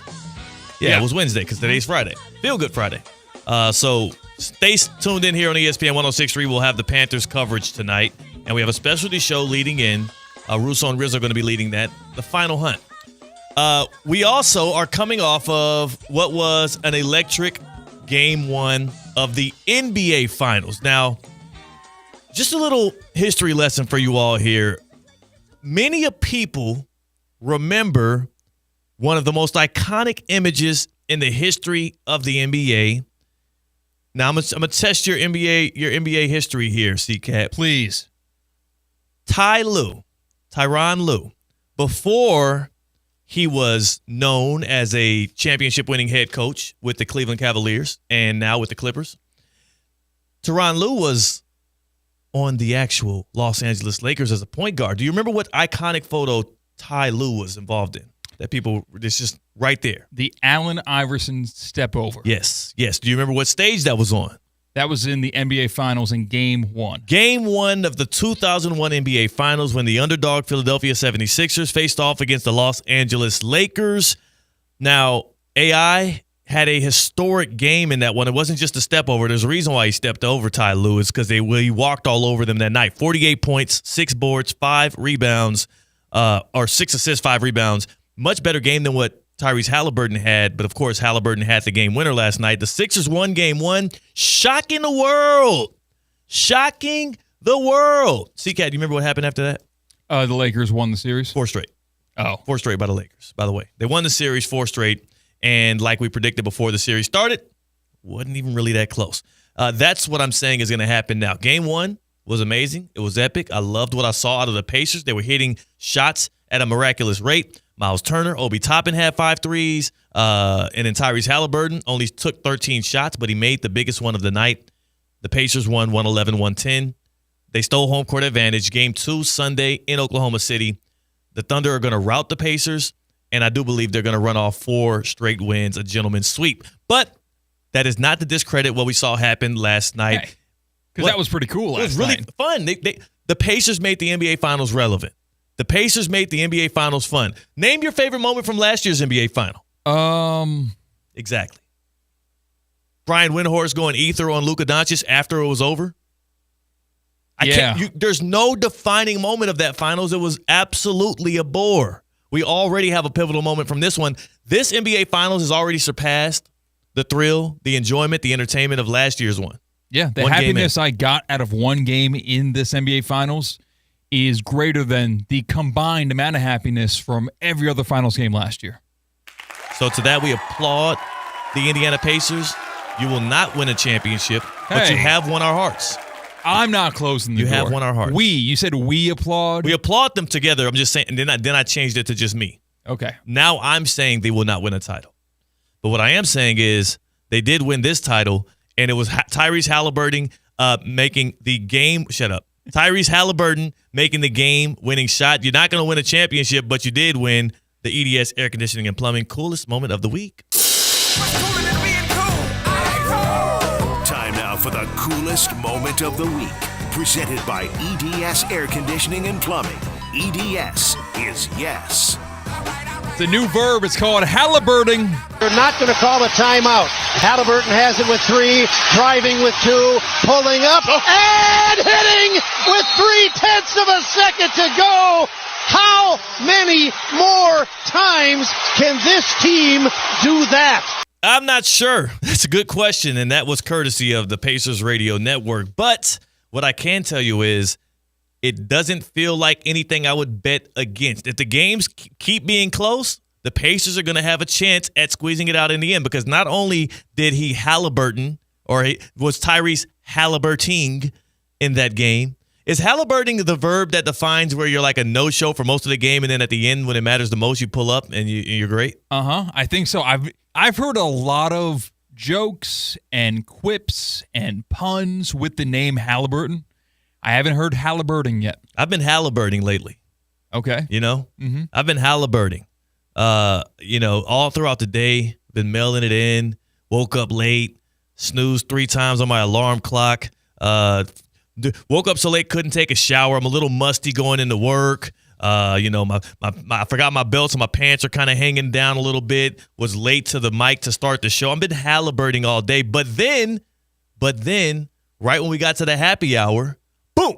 You know what I'm saying? I'm in a rhythm. I'm going. I present the EDS coolest moment. I toss out a good fun fact for you all that you love, and the good people are celebrating because we ended on a banger. That's kind of like Halliburting. If I give them a good last call after a terrible show, then I'm Tyrese Halliburton. So as my source of music information, I know I've heard this phrase before, and I feel like my friends have sung this song before.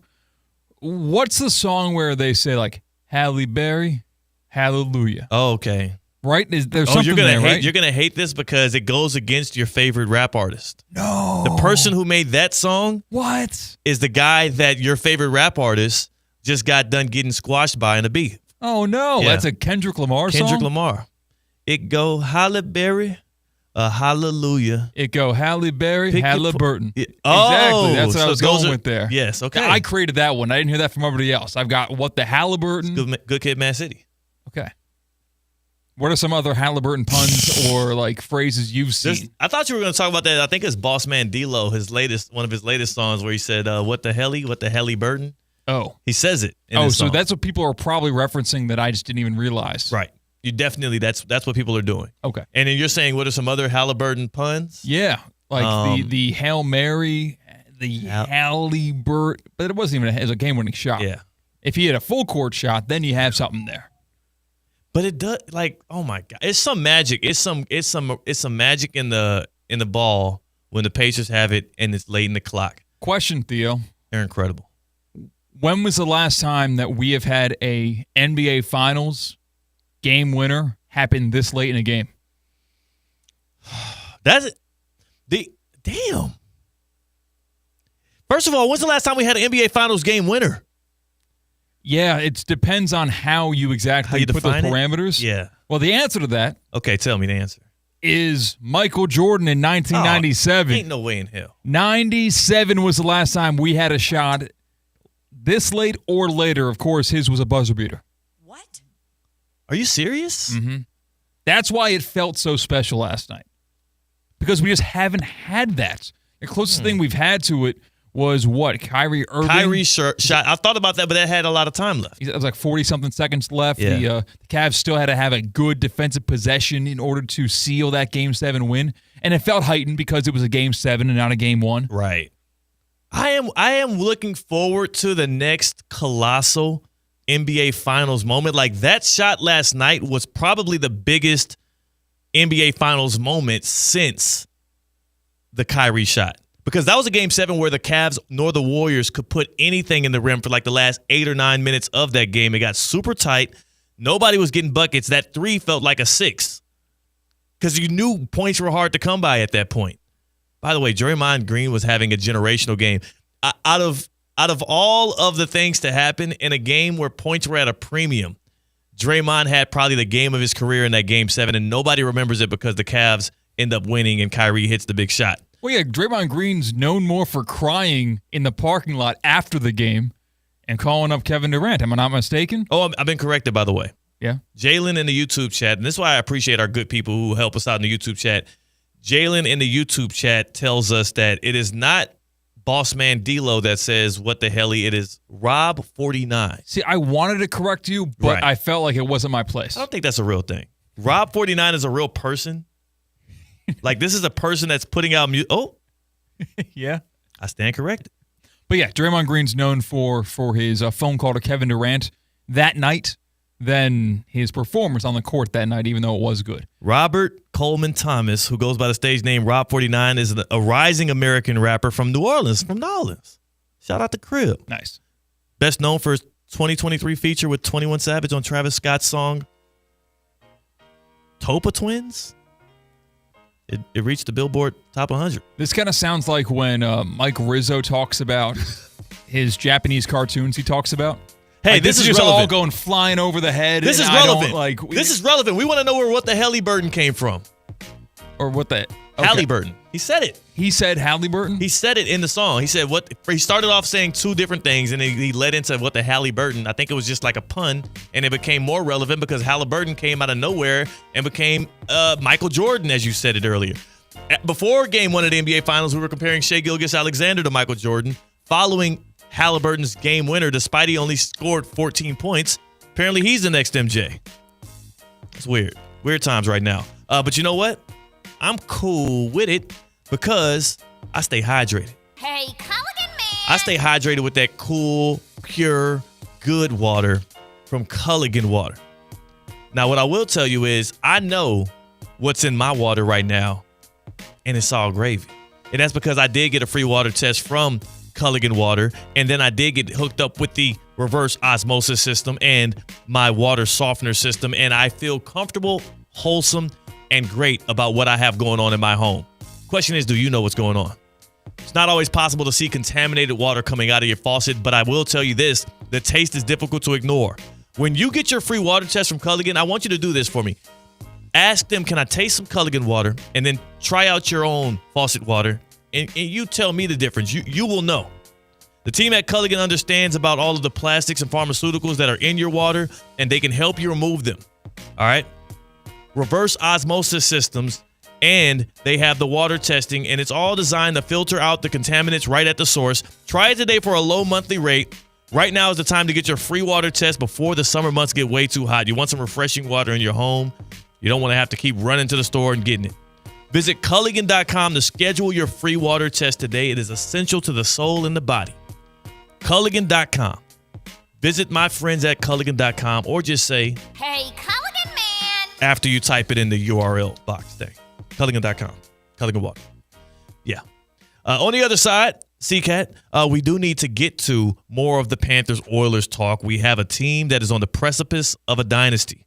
We have the game tonight on our radio airwaves. We need to give the good people some stats and need-to-knows ahead of a big game. We're also 24 hours removed from the NFL bombshell that shook God's green earth.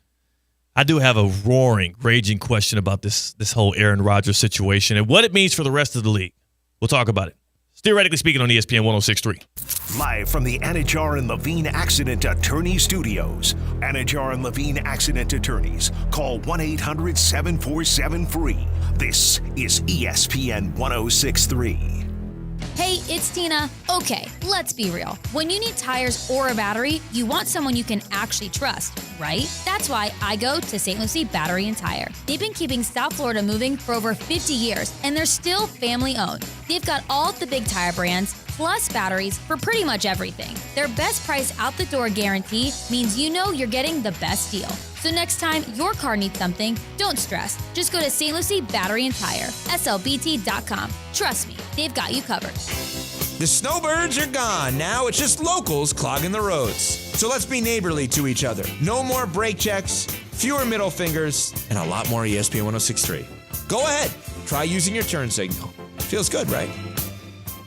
Kaiser University's flagship campus, the 100-acre residential campus at 2600 North Military Trail in West Palm Beach, extends Kaiser University's educational offerings to over 100 degrees within the heart of South Florida. Kaiser University also has an athletic program with 24 national championships, including the 2024 Women's Swimming and Diving Championship and Men's Lacrosse title. Visit KUSeahawks.com for the latest. Business owners, are your employees driving you nuts? Is money tight? Or have you just poured your heart and soul into your business and now it's time to retire and just relax? At Transworld Business Advisors, they have buyers from all over the world ready to buy your business now. Call for a confidential conversation about your business's current value. 561-203-5121. That's 561-203-5121 or visit tworld.com today. ESPN 1063 is your home for live sports presented by Hard Rock Bet. Home of the Miami Heat, now the new home of Inter Miami. Catch all the games and the biggest matchups throughout the week right here on ESPN 1063. Hard Rock Bet, it's Florida's official sports book. Try Hard Rock Bet now and receive up to $100 back in bonus bets if your first bet does not win. Hard Rock Bet, roll with us. It's offered by the Seminole Tribe of Florida. Must be 21 plus and physically present in Florida to wager. Terms and conditions apply. Concerned about gambling, call 1-888-ADMIT-IT. Hi, I'm Michael Manzo, owner and founder of Manzo's Italian Deli, and Stop, Dad. After 20 years, people are tired of hearing your voice. Yeah, and your lame-ass commercials. Fresh prosciutto, mozzarella, outstanding. Oh, please. There's only one reason Manzo's is voted #1 deli in Palm Beach County for 20 years. Our mother. She makes sure you prepare everything from scratch using only the freshest ingredients. Manzo's Italian Deli is located on Palm Beach Lakes Boulevard, right next to Rain Dancers. Is that a strip club? No, it's a steakhouse. Manzo's is open weekdays from 8 to 5 and offers free delivery. So stop by or call 697-9411. That's 697-9411. we also specialize in hot and cold catering for corporate functions and special events. Just ask anyone who was at my last birthday party. A new NBA champion will be crowned. It's Indiana versus Oklahoma City. NBA Championship Week on ESPN 1063 is brought to you by Twin Peaks, Bradley Heating and Air Conditioning, and the Boca Raton Bowl. Listen to every game here. While it's not always possible to see contaminated water coming out of the faucet, the taste is difficult to ignore. And what about plastics and pharmaceuticals now in the water? The team at Culligan is here to help. Culligan offers water testing and reverse osmosis systems designed to filter out those contaminants right at the source. Culligan has been helping the local community with water issues since 1936. Schedule your appointment today at Culligan.com. Hey, Culligan man! So let it rip.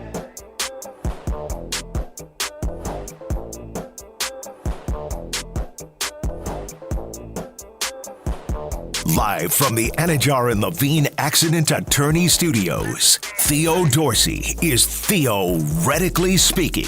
Streaming live on YouTube, here's Theo Dorsey. We broke some news this week on Theoretically Speaking. You heard it here first. Come on now. If you were not on your phone, you listened to the radio. Right. If you were not on the phone listening to the radio, maybe if you were watching it on YouTube, maybe you watched it here first. Or if you told your smart speaker, play ESPN 1063, those are the ways you can tap in on Theoretically Speaking at 2 o'clock every day here on ESPN West Palm. But now you know. Now you know the 2025 Boca Raton Bowl is kicking off its 12th year, and the date is set Tuesday, December 23rd at 2 p.m. at FAU Stadium, right? 2 days before Christmas, December 23rd on a Tuesday at 2 p.m. The game's going to air on ESPN. It's two of the biggest and best teams from the group of five going to battle it out for their shot at the coveted title, and it's happening right there in Boca Raton. For more information, just visit this website right here, BocaRatonBowl.com. BocaRatonBowl.com. You can also follow along on Twitter at Boca Bowl and Facebook.com/Boca Bowl for more updates. The 2025 Boca Raton Bowl, Tuesday, December 23rd at FAU Stadium. Tap in, twin. Now that we have the Aaron Rodgers news behind us yesterday. I thought that's the news you were talking about that we broke, not the Boca Bowl date. Oh, I'm sorry. We broke two pieces of news yesterday. Pieces of news. That's crazy. We're really on it. You know what? People come here to be entertained, but they also come here to be informed. And we're giving them both.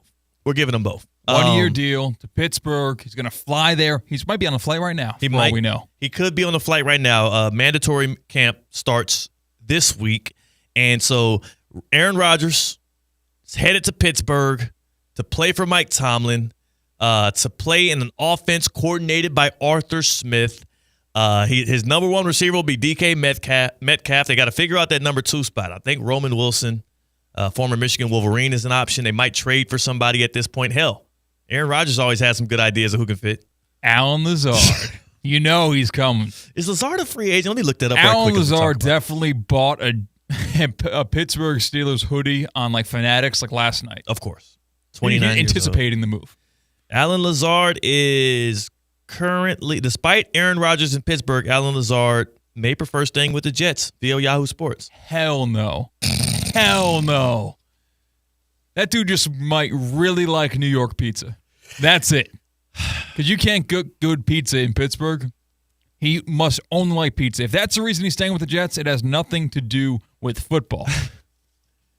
Before we get into the Rodgers of it all, a quick question right here, because this is something we're going to be gauging throughout the summer. What's the number one summer story in sports now? Because it's not that Rodgers necessarily was, but it was inevitable that we were going to get a headline on Rodgers, and that is huge, right? And then I look around. Here's some options. I'll float some options out to you, and you let me know what you think is going to be the number one thing people are looking forward to in sports. So, first of all, in the NBA, it's not about these finals. We know who's going to win the finals. It's the Thunder. What about the Giannis trade? Wherever Giannis Antetokounmpo goes is going to shape what we think about the next 2 or 3 years in the NBA. It's going to shape whether or not we think the Thunder can become a dynasty. The Giannis trade is going to be a big one. Also, the Kevin Durant trade in the NBA. These are all possible. See, KD feels inevitable. Giannis feels very likely. The Knicks head coaching job doesn't have that much buzz. No, you get out of the tri-state area and you kind of get annoyed you were talking about it. How about back to the NFL? How about this? What's the most intriguing quarterback battle we have right now? Battle? You know which one it is. It's the most intriguing and also the least talented quarterback battle in the NFL. Jalen Milroe? No. That's not a battle. Darnold has that. Darnold has that. He's the backup. Okay. There's one battle happening in the AFC. It's a miserable quadruple. It's a miserable foursome. It's like it's a pillow fight. I was going to say, that's like a fight. That's like a chicken fight. This is like you kind of feel dirty for being in the room and watching people wave money around at these chickens that are going at it in the deep, dark tunnels of Mexico. Except it's in Berea, Ohio, or Cleveland. I know they do their camp in Berea. I'm not sure where the hell they're at, but it's the Browns quarterback battle. Dylan Gabriel, 3rd-round pick out of Oregon. Shador Sanders, 5th-round pick out of Colorado. Jersey retired, by the way. Joe Flacco, formerly elite, also a Super Bowl champion, Joe Flacco. And who could forget about Kenny Pickett? That's the quarterback battle in Cleveland. And that's a summer story. That's going to be a big summer story. Yeah, could be. Then you have a possibility of someone going nuclear in baseball.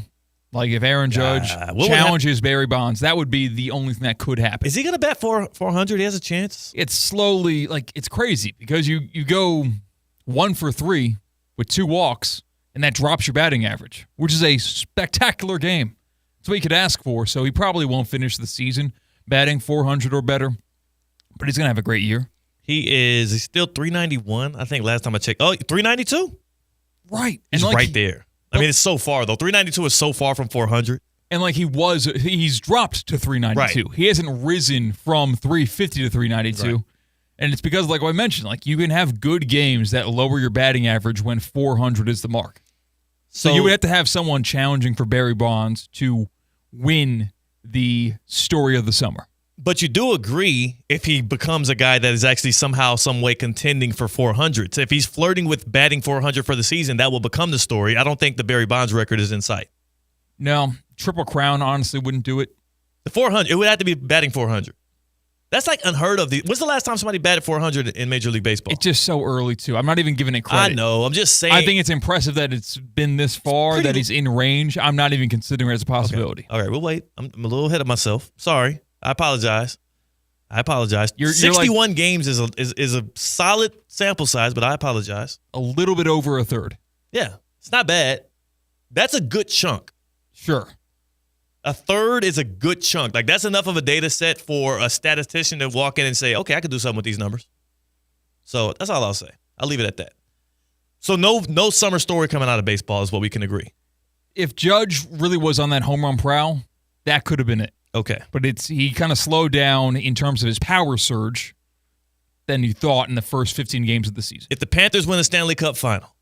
I don't think that's going to make the back page news. I know. In anywhere but Sunrise. We can get a little dynasty talk. We can have a little party parade going up and down. I was going to say, what would have to happen during the Panthers parade for it to be the story of the summer? Maybe when you go out there and you let them pour the beer down your throat. And then you choke it up. No, that's to be expected from our fans. I know, but I'm saying they don't know how you're going to react to said beer.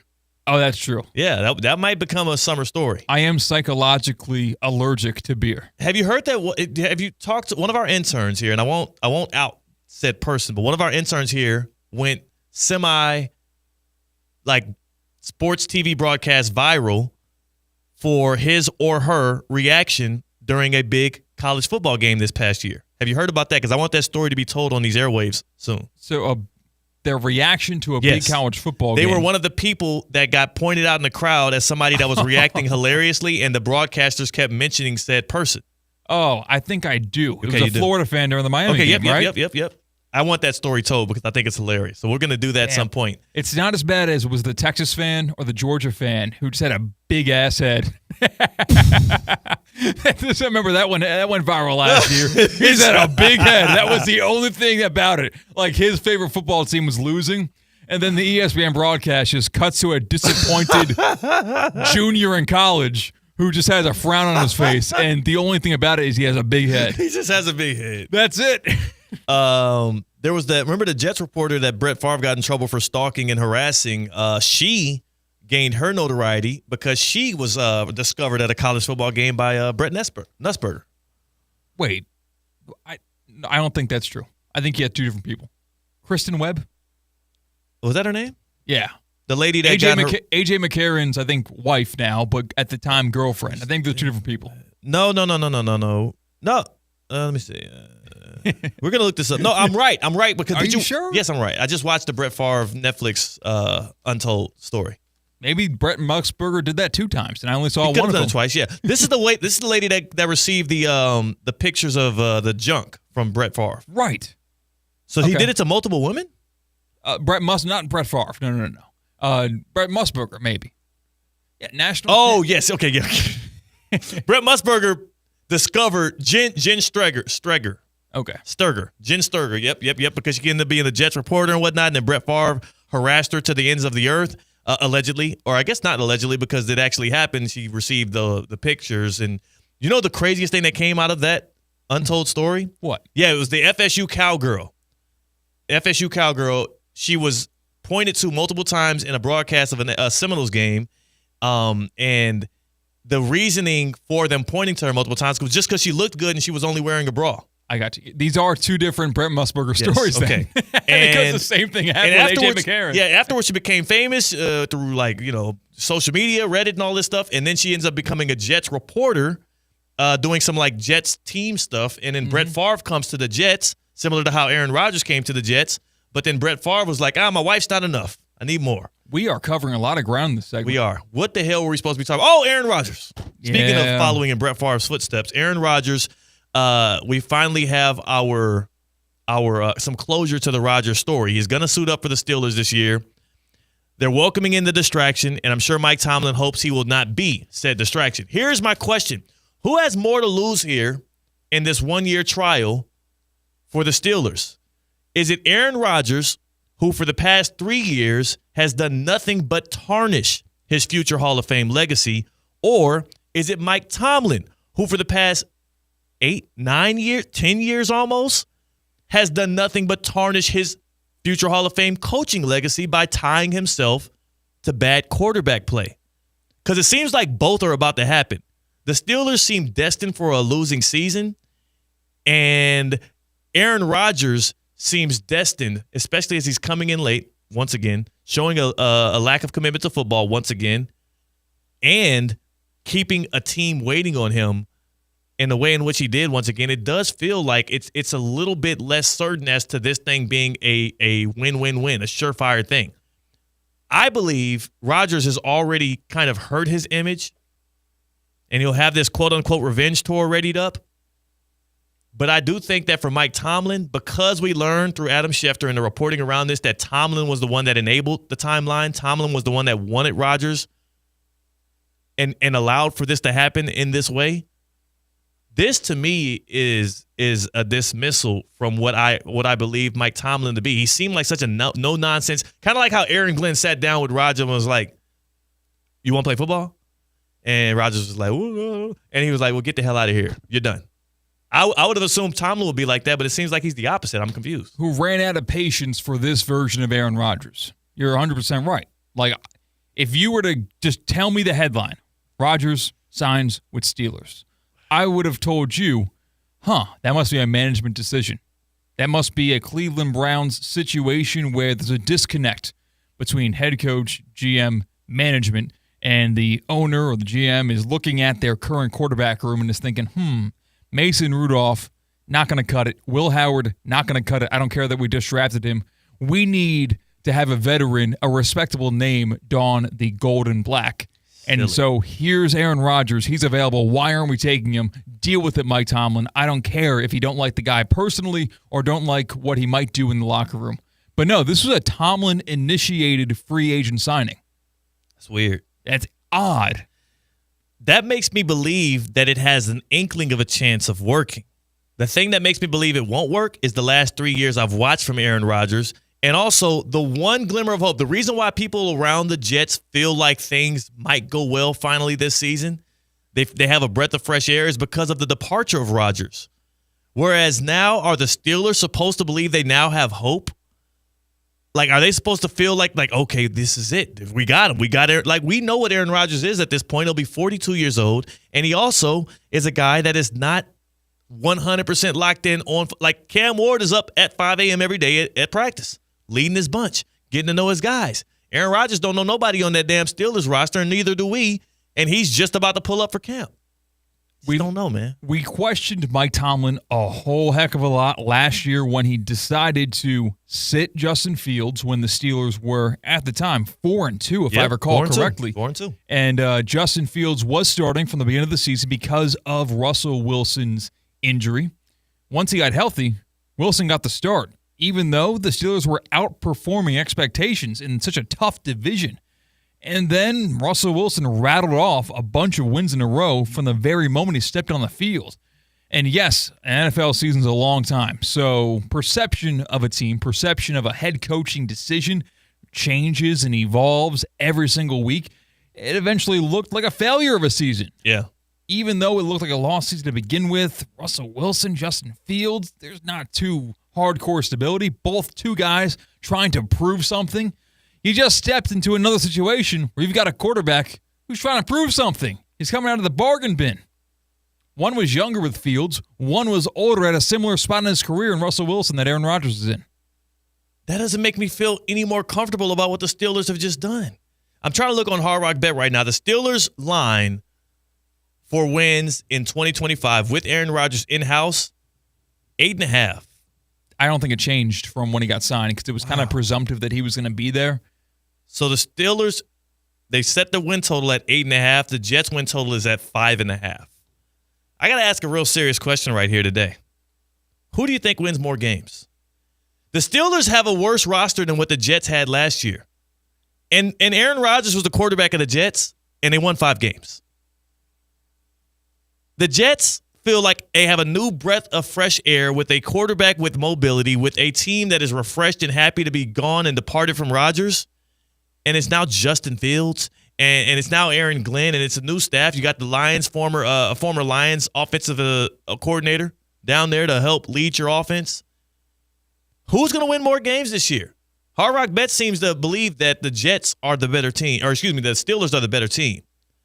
But to me, I would bank on the New York Jets doing so, and it's singularly because I no longer believe in Rodgers, and the offense around him is definitely a downgrade from what he had last year with the Jets.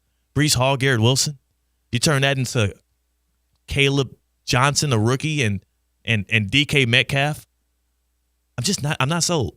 And now on the Jets front, so there's a lot of material on the Steelers. We kind of are more familiar with that team because they are the Steelers. They're one of the top 5 popular teams in the country. But you go to the Jets, Justin Fields, it's QB1, right? He is. You didn't pay him, 2 years, $40 million He's QB1. for him not to be your QB1? Yeah. He can win you some football games.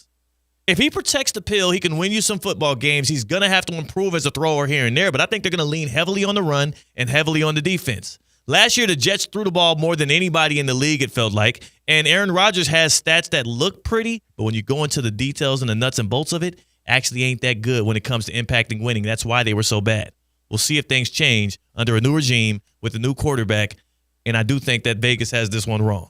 On the other side, we're going to give you a little Panthers-Oilers talk because we didn't give it. And we're going to lead into Russo and Rizzo with a little Panthers-Oilers talk. Can I tell the good people where they can actually watch some games tonight? Yeah, let's do it. Duffy Sports Grill. 2-for-1 drinks for everybody. 2-for-1 drinks around. You don't have to look at the watch. You don't have to look at the clock or the day. 2-for-1 drinks at Duffy Sports Grill. And I do want to tell you, too, congratulations to the class of 2025. Duffy's has something special for you. Every graduation deserves a party, and Duffy's is the place to celebrate, so reserve your spot now and let Duffy's handle all of the action. They've got private party spaces, party platters, custom menus for groups of 12 or more. So no matter the size of the party, you get the 2-for-1 drinks, you get 80 or more televisions in every location, you can watch what you want. Plus, now until June 15th, a $10 MVP bonus for every $50 in gift cards you grab. Duffy'sMVP.com. Go to the closest one to you today. Book your party today. At Duffy's, our game is always on. More theoretically speaking, on the other side, it's ESPN 106.3. As a law enforcement officer, safe roads are one of my top priorities, ensuring everyone can get home safely each day. Some never will, due to aggressive driving, being distracted, or speeding on the roads. And too often, that results in the toughest part of my job and the longest walk in my life. I'm so sorry. I have some very sad news to share with you. 9 people will be killed on our Florida roadways today. Don't let it be you or a person you love. Buckle up every trip, every time. Let's get everyone home safely. A message from Florida Department of Transportation, Target Zero. For more information, visit targetzerofl.com. Mike Rizzo here with the Sports Business Minute presented by the FAU MBA in Sport Management Program. The UEFA Champions League final featured PSG and Inter Milan. PSG Paris Saint-Germain dominated the game 5-0. It was the largest victory in a Champions League game in the history of the UEFA Champions League, and people all across the world were celebrating. According to Fanatics, more PSG merchandise was sold in the 12 hours after a win than the previous 3 months combined. Fans from 70 countries went to the official PSG online store to buy merchandise. Soccer truly is the world sport. This is the Sports Business Minute presented by the FAU MBA in Sport Management Program. Accelerate your career in sports with the program committed to developing top-notch executives and managers with a focus on the job placement for students and graduates. The FAU MBA in Sport Management Program. Duffy's Sports Grill is raising a glass to the class of 2025. Every graduation deserves a party, and Duffy's is the place to celebrate. Reserve your spot now and let Duffy's handle it all. With private party spaces, party platters, and custom menus for groups of 12 or more. Plus, now through June 15th, get a $10 MVP bonus for every $50 in gift cards you grab. Level up your graduation at Duffy's. Visit Duffy'sMVP.com to book your party today. Duffy's, our game is always on. Hey, y'all get some more drinks going on. I sound a whole lot better. Live from the Anajar and Levine Accident Attorney Studios, Theo Dorsey is theoretically speaking. Streaming live on YouTube, here's Theo Dorsey. Special shout out to Jalen, JMP, Dave, and Kang Zilu, who joined us here in the chat. The good people that joined us in the YouTube chat here, again, at ESPN West Palm, to stream us every single show. And it's confirmed, Brent Musburger did talk about the wonderfully good looks of two different women. Yeah. In a Alabama game and a Florida State game. Different occurrences. Musburger, I don't know if he's got a wife and kids and whatnot, but I know that if I was famous for pointing out two very attractive women in crowds at sporting events, it would not be a happy dinner for me when I got home. That's all I'll say. Tonight, we got some Panthers-Oilers game 2 on the road, Edmonton. Quick stat from this in favor of the Oilers, and this is why game 1 went in favor of the Oilers. Obviously, they went up 1-0. Panthers scored 3 straight, and then the Oilers scored 3 straight, including a overtime winner from Leon Draisaitl, who ends up with 2 goals and the winner. The Oilers had 14 more shots on goal and 7 more scoring chances than the Panthers in game 1. They cannot have that tonight in game 2, especially not on the road, especially as you're looking to even things up. Playoff Bob was standing on his head, but we're going to need some help preventing them from getting in front of my dog. That's why the Thunder should have won last night, because of how many turnovers, extra chances were given to Oklahoma City to win the game. Bobrovsky broke a Florida Panthers record for saves in a Stanley Cup final game. 42 of them things. Ooh. And they still couldn't get the win. Russo and Rizzo next. Go in love, go in peace, go in joy. Banyan Printing. For 47 years, the trusted partner for all your printing, mailing, and signage needs. And 2025 just brought something big to Banyan. Introduce